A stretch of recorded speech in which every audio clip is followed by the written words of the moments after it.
victory and the agony of defeat.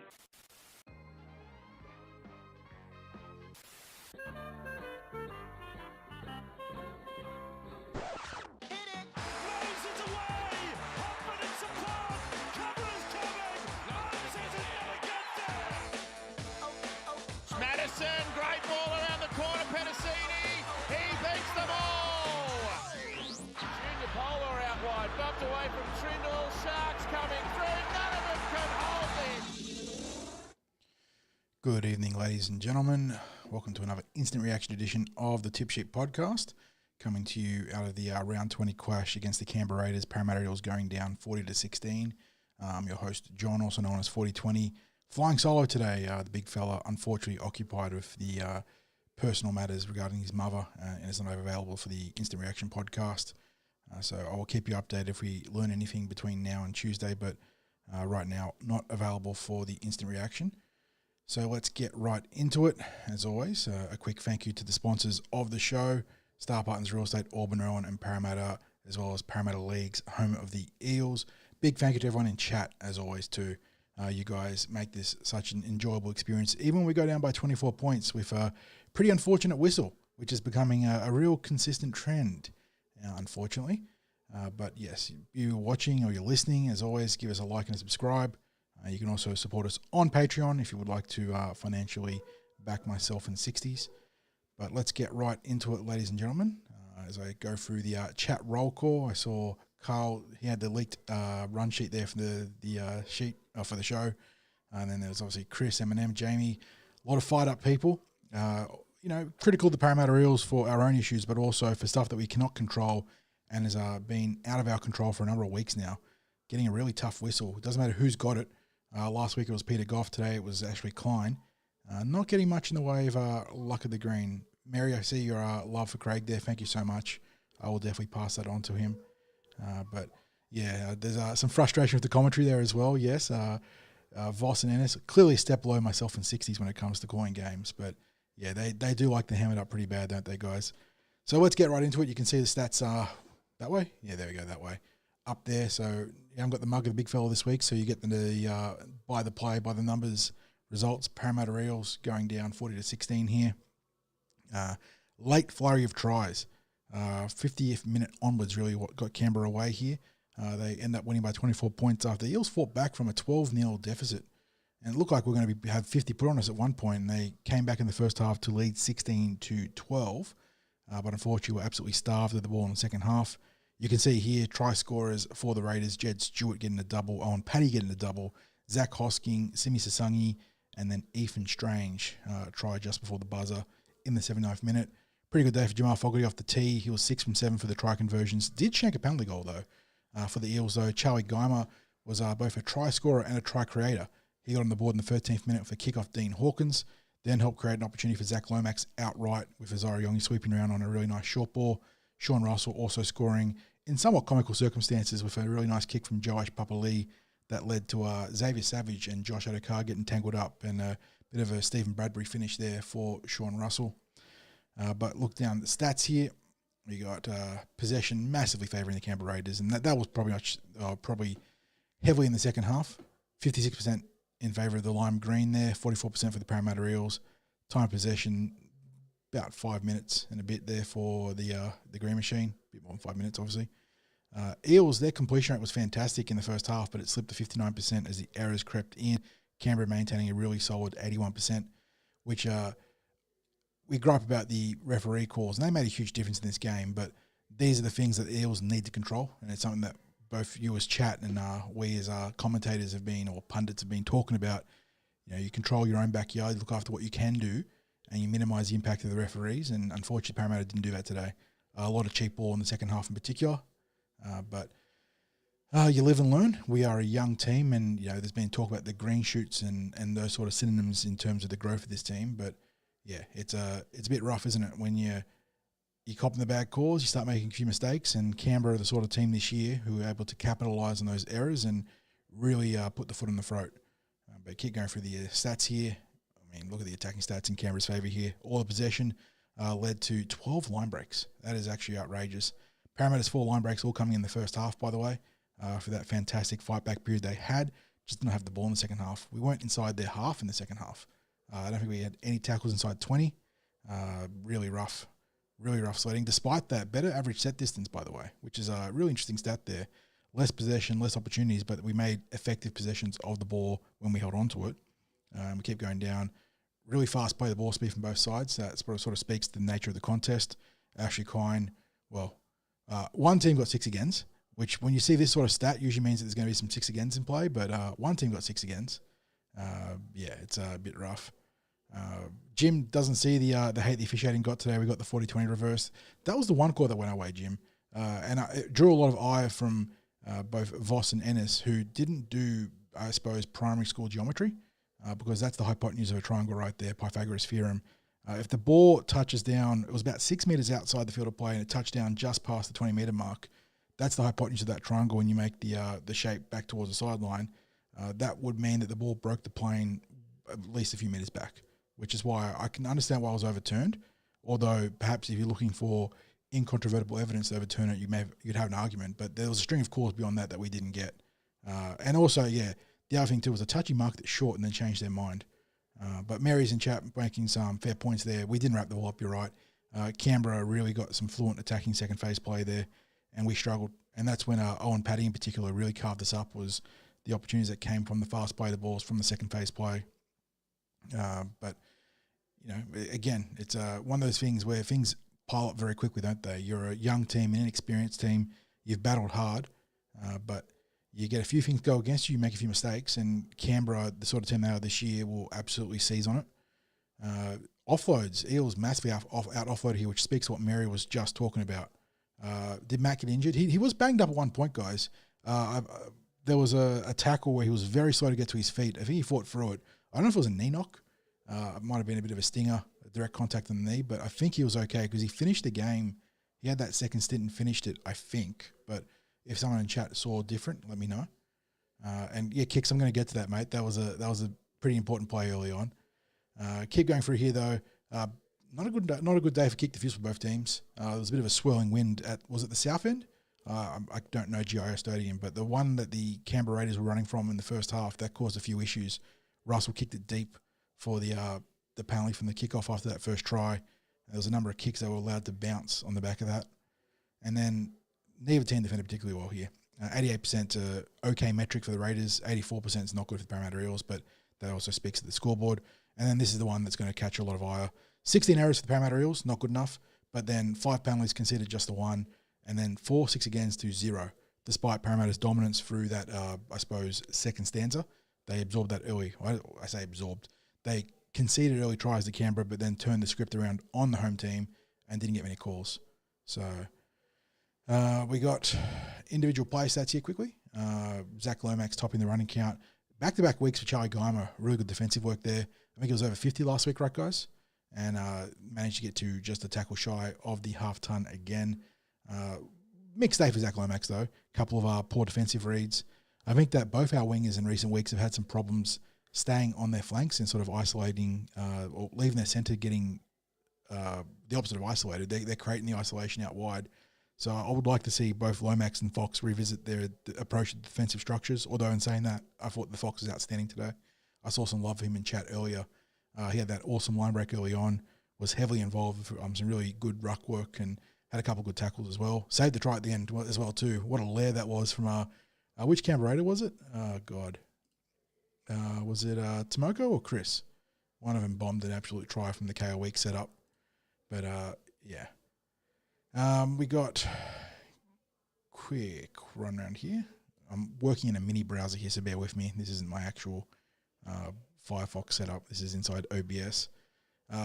Good day for the back five in general. Everyone over 100 metres. That's not to say they didn't have their flaws. We mentioned that Zach Lomax had a couple of bad defensive reads. But Josh Adokar, 136 metres from 15 carries. He got the one try assist. No try assist. One line break. There you go. But 5 tackle busts. In the forward pack, standout effort there. Dylan Walker was very good at lock forward. Jermaine Hopgood, only 101 metres, but I thought this was an improved effort from him. He was more direct, had some nice involvements with the ball, being used as not a pivot, but as a minor playmaking option. Had a really nice really nice line break assist to Matt Dory at one point. So that was a good little turning point for Jermaine, who was pushed into the front row this week, and I thought that was a better effort from him. He gave away one penalty. It was an absolute slap on the jaw, if that, which is what Bowie Simonson got when he had the failed challenge. It was a clip on the chin, and it was called a penalty against Parramatta in one instance, but not against Canberra in the other. So, take that again as you will. But Jermaine, 44 tackles, 4 missed. Not bad. But then beyond that, Matt Dory off the interchange, 144 metres from 11 carries. That's outstanding. Did have that line break that helps inflate those numbers a little bit, but he was really good today. Sam Tuivasa, 61 metres, 6 carries, solid. I saw someone in chat was a bit annoyed at that. It wasn't even a cannonball because, Isaiah Papali'i got away for a few of them last week and wasn't called for him, but he put himself in a position where Ashley Klein was able to make a call on that late involvement in the tackle. Silly error. So that is the individual stats there, ladies and gents. It's a bit of a rough one, isn't it? A lot of solid efforts, but collectively just issues. I know that Josh Papali has been in the crosshairs. A few people here. Some people want to see us. I see in chat we want us to chase a 6. Some people saying that get the lumps out of the way now. I'm there. I think it was you, Carl, that said that you take your lumps now, short-term pain, long-term gain. I'm with you. This whole window here is why we're putting Josh into this situation, to see if he can grow week on week and get that stuff out of his game. Had a couple of bad options here. That short side raid on the last was obviously errant in its thought process. Had a nice try assist though for Sean Russell, so don't sleep on that. That was a really nice kick. But defensively, the Raiders went after him, had a bit of success isolating him between him and Sean Russell. There was a bit of a communication lapse here and there. I wasn't expecting the world from him. It's going to be a learning process, and I imagine that when they do the review, they're going to pull him up for certain things and also praise him for certain things, because there was some nice ball playing into the line. Didn't get it right every time. There was a couple of errors there as well, but I thought there was enough flashes there to suggest that they're going to persist with him, and not to say he's not going to have mistakes, but as we saw today. But for a guy that is 2 games into his potential career as a 5'8", I think that he's showing enough for Riles to persist, especially given the messaging we saw about Dylan Brown. I don't know if you guys caught his Jason Riles. It wasn't even midweek, late week presser, and then his pre-game with Fox. He's been quite forthright. Dylan Brown is essentially surplus to requirements, but will play first grade if there is an injury. He's not going to play reserve grade. They're sort of going to do Dylan and Newcastle, that service to not risk him in that position. But Joash is their guy. So, alrighty. But yeah, major talking points, the refereeing. Kicks brought it up earlier in chat, guys. Voss and Ennis were praising KO Weeks for it, but Josh Adokar denied the right to score a try from a blatant tackle in the air. Terrible officiating, terrible commentating. How do you overlook that if you haven't got an agenda? I don't know. But that was one of a number of calls that went against Parramatta. Obviously, the challenge that we had with Bowie Simonson challenging losing the ball for a strip, only for the Parramatta Eels. I think it was Matt Dory that got charged with a strip into a 6 again, into a try for the Raiders. I thought that Dory stripped the ball, don't get me wrong, but if Dory stripped the ball, then Sasangi or whoever it was, I can't remember which one it was, stripped the ball. And it's as we always argue, it's what's good for the goose is good for the gander, and the inconsistency of the officiating is what really drives people wild. There was an attempt to wrap up the ball and then pull, and I don't understand how that's not a penalty. So that was a big one there. And there was other stuff around the field, but yeah, it's unfortunately we're not seen as a big team, a good team, a strong team right now, and you get those calls against you, don't you? And the fact that we had 0-6 agains in a game that went this fast, in a game where we had that strong run of possession and flow, and you don't get any calls. 1 penalty, 0-6 agains. Just it's not an individual ref either. Like, we gripe about Ashley Klein, we gripe about Peter Goff. You guys might have other individual refs that you don't like being refereed by, but it's a systemic issue. And late tackle 6 agains, Carl, yeah, they are backbreakers. That's what happened for Canberra's first try, right? They got 2 6 agains, including a really late one for the first call, and it spearheaded them into our red zone, and they were able to take advantage of it with a really nice shift to their left edge, which we actually defended not badly. It was just a really good part, like a really good tip on there to beat the Lomax jam. Chris giving us updates. Not good start from the Cup. It was 6-0, then now 10-0 to Canberra. Is that 10-0 kick to come, Chris, or is that 10-0 conversion missed? Because we do have 2 other games to cover as well, which we'll get to after the NRL. But do want to hear chat's thoughts on this one. Obviously, we're frustrated at Parramatta's errors, some of the defensive lapses that we had, particularly late in the game as the fatigue crept in. I thought that prior to the avalanche of possession that really impacted our ability to defend, that mostly they defended all right. The times they did leak line breaks, they actually scrambled pretty well. But later in the game, Canberra just able to really convert those opportunities to big-time points, and unfortunately, Eels didn't have enough left in the tank after fighting really hard. Lomax called back multiple times. And the one that really was absurd was the Dylan Walker one, where Corey Horsburgh had interlocked his arm, was clearly interlocked, and was laughing at the referee for about 15 seconds as he made no effort to disengage himself from the tackle. And Klein's like, no, go back and play the ball. And I will give Dylan Walker credit. He actually went up to Klein and, in so many words as you can without being put in trouble, had a go at him because he was hit by a player. I think it was Hudson Young that was blatantly offside at one point. He called it out saying that you've been pinging me and the other boys for being offside, and you let them race out and hit me about 5 meters offside. Jim, but it's not. We're not talking about absolutes here, are we? Because if we're talking about single truth or like single instance things, then rugby league would be won by any team that could focus on completion rates. The Eels are making mistakes. No one is challenging that. The Eels are also getting a rough whistle, and I don't think that's an unfair suggestion too. One without the other, if we were doing completion rates and had bad calls, we would be more competitive. I don't deny that. But we are not a team that is in that position to be high completion rate, high success right now. We've got an incredible degree of youth and inexperience in the team. And when you cop the bad whistles, it makes it very difficult to be competitive with a mid-tier table or mid-table team, let alone the competition leaders in Canberra. And I think that last few weeks we're seeing pretty consistently the Eels. It's not so much that we're getting bad calls against us. I think that the referees are pretty much consistently hitting us on things that we are getting wrong, but they're then not penalising the opposition for the same things. I mean, the step over play the ball last week against Josh Adokar was testament to that. You saw Matt Eisenhuth lumber over the ball in the lead up to a try before half time that was not pulled up after Josh Adokar being penalised for a minor step over incident. So you want consistency from the referees as much as you want consistency from the Eels, and we're not getting a great deal of both right now. And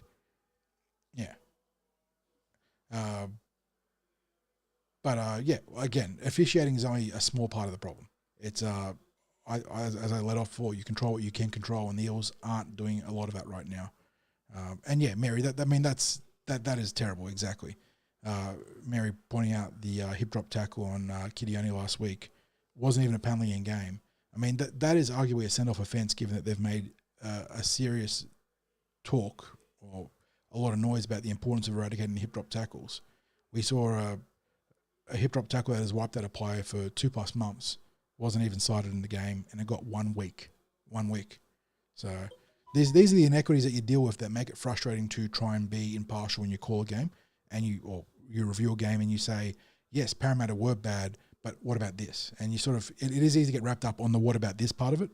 But I do agree that looking back into your own, for the Parramatta Eels to move forwards, they do need to focus as much as they can on getting those completion rates up, on minimising the defensive lapses, and then maybe making an attempt to crack the whip on the officials at some point in the future. Because, sorry, I'm just reading some comments in chat here. Yeah, look, you see, I understand where you're coming from, Jim, but the reality is that Canberra are scoring points against everyone. And the tries they scored, 2 of the first 3 tries they scored were really sharp ball movements, and the Eels defended well. The Raiders were just better.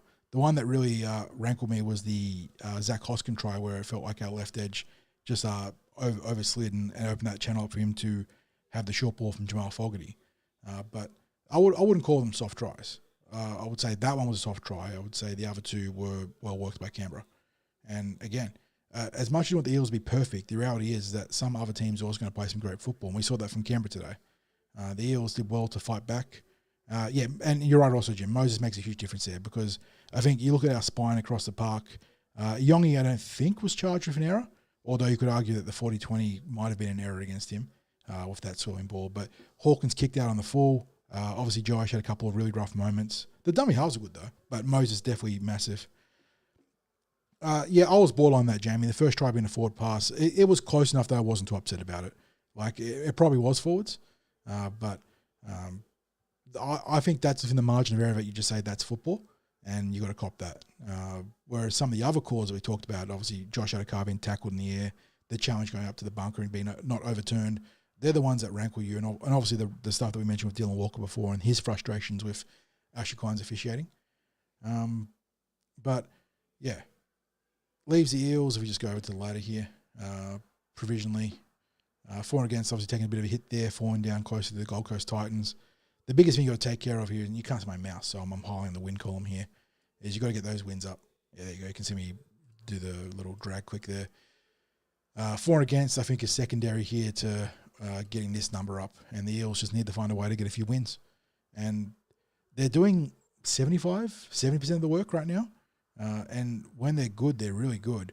But yes, much to what Jim is trying to point out, and not getting hyper-focused on the officials, it is that last 20, 25, 30% that is really hurting us right now. And especially when you take on teams like the Raiders, as we did before, Bulldogs recently. We've got these guys next week, the Watch Buddy, by the way, which I'll remind you, don't click the Broncos. No, it doesn't work that way? Okay, sure. Anyway, I think we'll do the wrap-up on the NRL there. We've got a couple other games to quickly cover before we move on. Final thoughts chat, what have we got here? We sort of, well, I wouldn't say there's a divide, but we've obviously covered the issues with the referees versus the issues with the Eels. Anyone that really stood out to you in terms of 3-2-1? Who impressed today, I suppose? We had guys like Matt Drury off the interchange being really strong. We had Josh Adokar having a really great stint from that left wing position. I thought the dummy half was really good. One thing that really did impress me from a team perspective, and I know it's going to be lost because we end up copying a 24-point defeat, but the kick pressure on Jamal Fogarty was really good, not just from Riley Smith, but there were multiple players constantly, 2-3 people really trying to cut down his ability to attack the back three of the Parramatta Eels, and I think for the most part it worked out pretty well, that 40-20 notwithstanding. But if we had to do a 3-2-1, I would guess, looking at the stats and looking at the impact, Matt Dury's up there, Fox up there. Some people might go for Lomax that had his issues here and there, but was otherwise good. Dylan Walker very good too. Michael's in early, Jim's in early, so Jim has gone Adokar free. Respect that. Yeah, Big Junes. Big Junes with the Forrest Whitaker impression today, hey? Had that clip in the eye and had the eyelid half closed there. He did really good. We got rounding out Jim. You gone for Josh for the 1 too. Might be a little bit controversial there, but I don't mind an adventurous vote. Michael's saying Dury 3, Fox 2, Junior 1. Eminem, the Fox 3, Junior 2, and I assume that's Walker 1 there. Pretty solid votes. Jack Dury, Talon Smith first. Jamie going Jack Dury and Talon Smith first stint. Kicks going Fox, Dury, Lomax. Yep, all very sensible votes.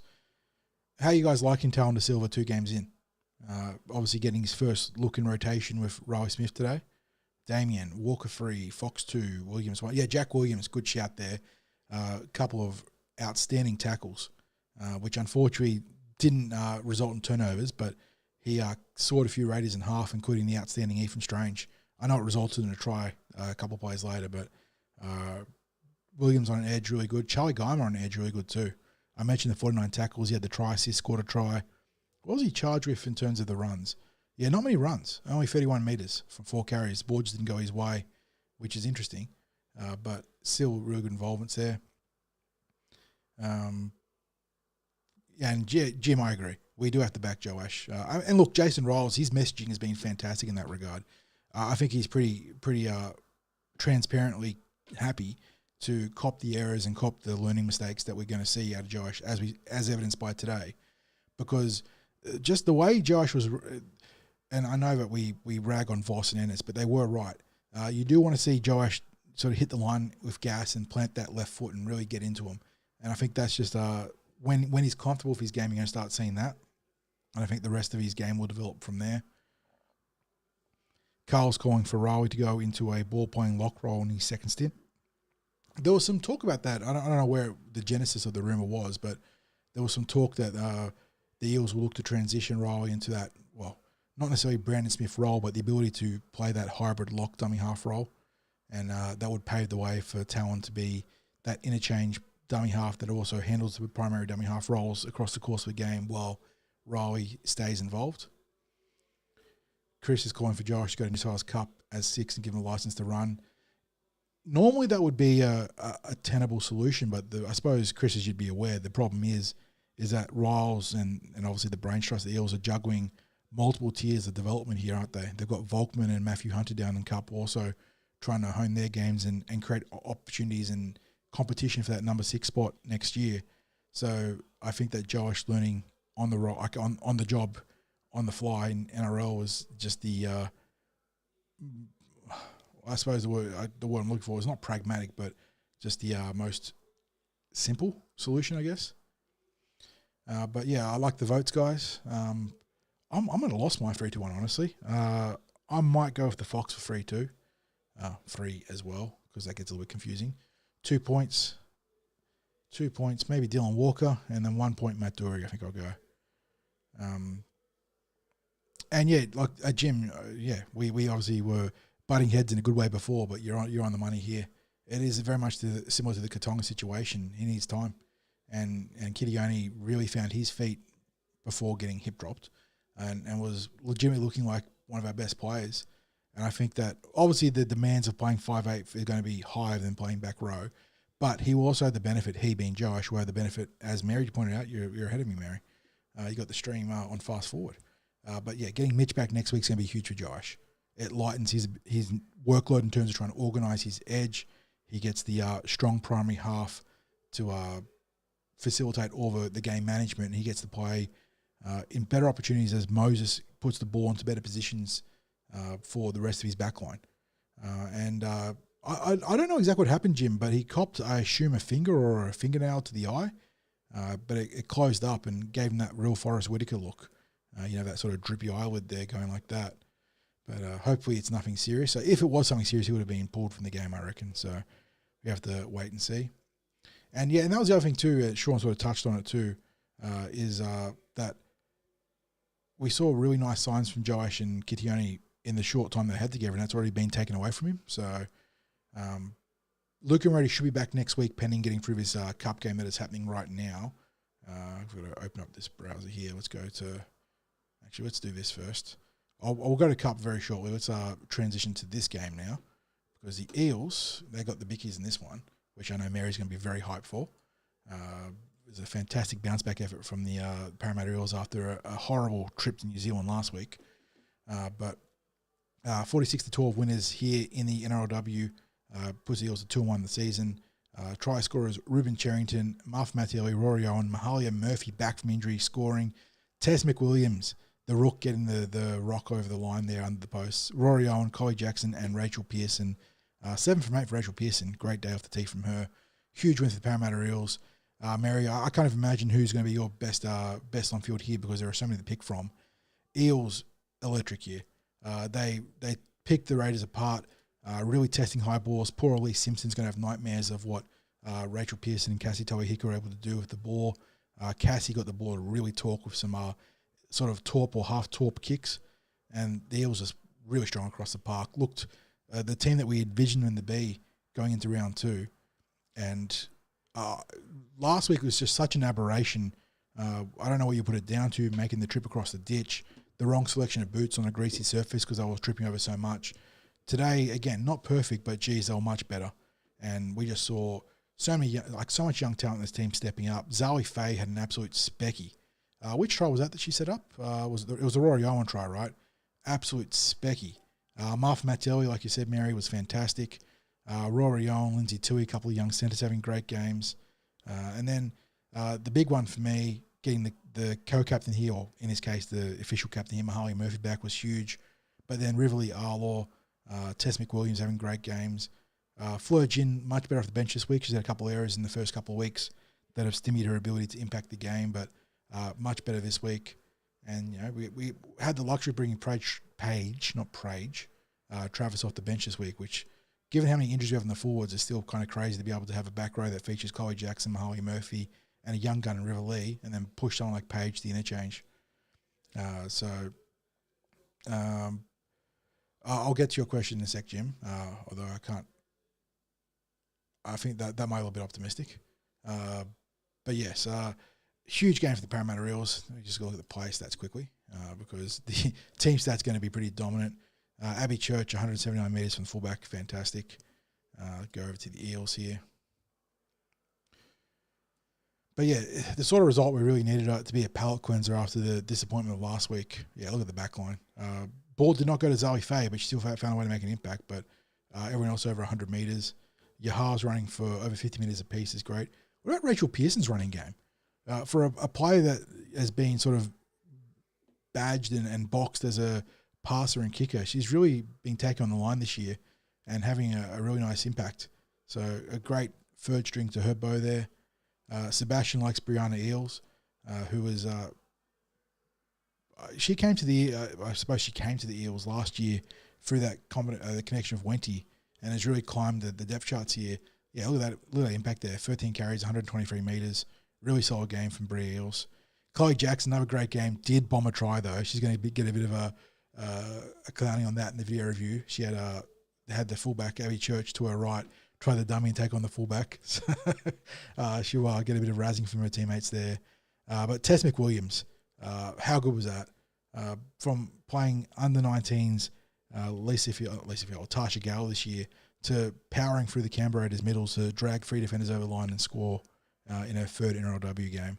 Huge effort, and she's got a big future ahead of her. Her, Riverley, Arlaw, and the one that you haven't seen so far, Fontaine Tafua, who was down in the Harvey Norman Women's Premiership, is another weapon. Eels really hitting their metrics here in the junior scouting for the ladies. Some phenomenal forwards coming through. And, like you said, Mary, so good. Absolute bow on a phenomenal year for Tess, who her second half in the junior reps, she went to another level and has not looked back. Her, Riverley and Fontaine anchoring that forward pack in the Tasha Gale to a premiership, and now, you know, the future of the Parramatta Eels in the NRLW. Yeah, Kel, that was a pinpoint kick from Toa Hiku for sure. And Zoe Faye obviously doing plenty of work there too. But very good to see the Eels bounce back from what we saw last week. There was a concern going into this game that could have been a bit of a derailing effort because of how good the team should be and then what they didn't do last week. But to go on the road to Canberra, and I know that the Raiders have an abysmal record in Canberra. I think is it 7, 8, 9 straight losses there, which is kind of crazy given that it's something of a fortress, generally speaking, for most grades there in the Raiders. But to do what they did today and post a club high 46 points and get Pearson to an NRLW equaling high, was it 18 points? A huge effort from the halfback there, massive bounce back there. And we talked about the 3-2-1s being tough in the Parramatta NRL game because of the result. This is almost the inverse, but the same. Eels win by a huge margin here, players across the park dominating. I mean, Elsie Albert had 150 metres just about off 16 carries, and we've barely warranted a mention. Who was your 3-2-1 in this one, guys? Yeah, Tau. I mean, that Seb, you're right. Carrying Tau for all those post-contact meters is crazy. I mean, the Iron Lady of the NRLW. I mean, Taufa's record and her legacy is a pound-for-pound monster, and he just got Tess just bulldozing her. Crazy stuff. But yeah, 3-2-1 here, I honestly don't know. I'm going to give Tess 1 point, I think, for just the try and the huge effort there. But Martha Mattielli, Abby Church, fantastic again. Rachel Pearson, really good. Toa Hiku, outstanding. I don't know. It's a tough one. Yeah, it's a tough one. I mean, look at Riverley Arlaw. This is a 18, turning 19-year-old, 15 carries, 162 metres. Just ridiculous. 4 tackle breaks. 18 tackles, 1 missed. Like, huge. Huge. Yeah, Mary, I'm with you. I legitimately don't know. You could just pick names out of a hat this week and they'd be worthy. Yeah, Martha, Abby, Rachel, I like it. I'm going to give Tess my 1. I'll give Martha my 2. And I will go 3 points. You know what? Rivalialo, all the new faces. Let's give it to all the new faces there. And how good for Marth Mattelli too. She's had her little moments of positivity in the first couple of games, but then there's been the errors, and you got a real look at why she was recruited this week. Absolute powerhouse, and yeah, great goal line defense. And that was a calling card of Parramatta last year when they were being good. Was the swarming cover defense on the goal line, Mary. Obviously got lost last week.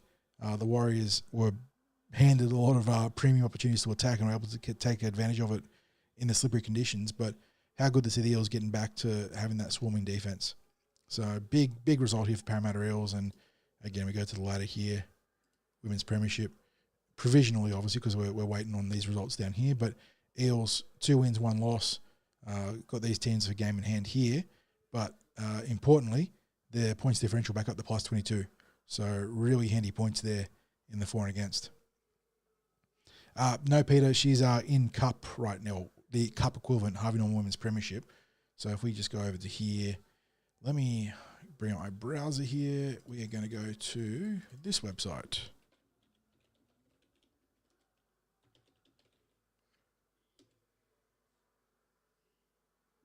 No, I can't spell. Is it .com.au? That is not the website we want to go to, guys. This one here.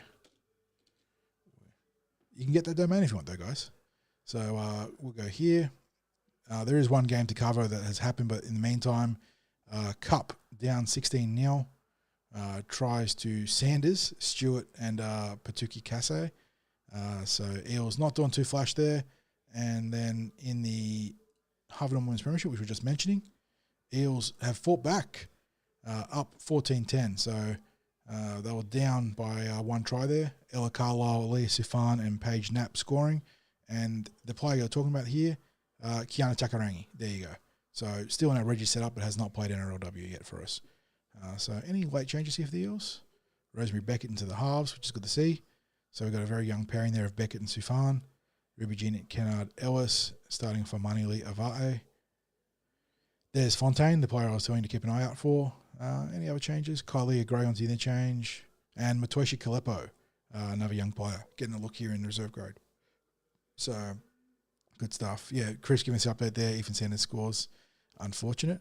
But the reason, and as I say that, Mounties have levelled with a try to Richter. But the reason we're going here was because of this result, which, classic Jersey Flegg, 36-30 by the way, across 80 minutes here. Eels had a good lead in this one, but then got run down by the Raiders and managed to hold out. Got a double to Dom Perugia, Trace Beattie, Javon Stevenson Harlow, Lachlan Konakis, and Josiah Funayuta scoring for the Eels. I did not get a chance to see this game, but the Flag managed to bounce back from a last start loss. They needed this one pretty badly. The win puts them here up 2, so it keeps them consolidated in 5th position on the ladder. So still chasing the 4 ahead of them, the Storm, the Raiders, the Panthers, and the Sharks, but still got a nice little buffer here over the chasing Bulldogs. They got that 1.5 game buffer here, 3 points because of the draw that they had, or the draw the Dogs had, sorry. Yeah, so ladies and gents, obviously no 60s this week, just myself, so it's been a bit of a more monotone, more boring experience. I've been very thankful of our chats, interjections, and discussion sparked by Jim in particular, who had some good discussion points. There you go, Chris. Panthers lost, fantastic. Yeah, Gallagher, it's obviously a work in progress, mate. If you're going to take the one bad game a player has at the start of his career every time, then there's going to be some, if you look back at some of the greats of the game, the shockers they had as youngsters, it's going to be rough. So did he defend well? No. But I think if he's defending this badly in 6 weeks' time, then we can certainly have a meeting about whether we should be considering Josh Papali as a candidate for next year at 5'8". But Canberra is a dynamic attacking team. They threw a lot at that left edge. He and Sean Russell weren't quite on the same page. Jack Williams was out there instead of the regular and Kitty Katonga. It's just like I'm not sitting here saying that he had a great game, but like there is obviously nuance to why he struggled defensively. On top of that, he's a guy learning the frontline defense, so he might not be the solution. But we've got to go through the learning process this year. So yeah, on that note, ladies and gents, I will wrap it up. I've got some dinner out the front door I've got to go pick up. Massive thanks to everyone here. Massive thanks to the sponsors, obviously. Star Partners Real Estate, Auburn and Parramatta, as well as Parramatta Leagues, home of the Eels. I've mentioned all the other plugs about liking and subscribing. You guys know the drill there. If you do want to catch up next week, obviously we've mentioned it plenty, but we are hosting a watch party at Sturlo's at Parramatta Leagues. So get there. I think it's an hour before kickoff. We're going to be the coverage starting. Going to have a few giveaways, a few events, and a bit of a banter and interaction. So if you want to sort of, I suppose, catch up, layer it up with a couple of mugs like myself in 60s, it'll be greatly appreciated. Otherwise, have a lovely time at home watching the game. Or if you're in Brisbane, get out there and watch the game, support the Eels, hear that para chant out at Suncorp. But on that note, I am going to wrap things up. Massive thanks. I'll say it gently because he does it with more gusto, but the big fella's line, go you mighty Eels, and I'll catch you guys in the next episode.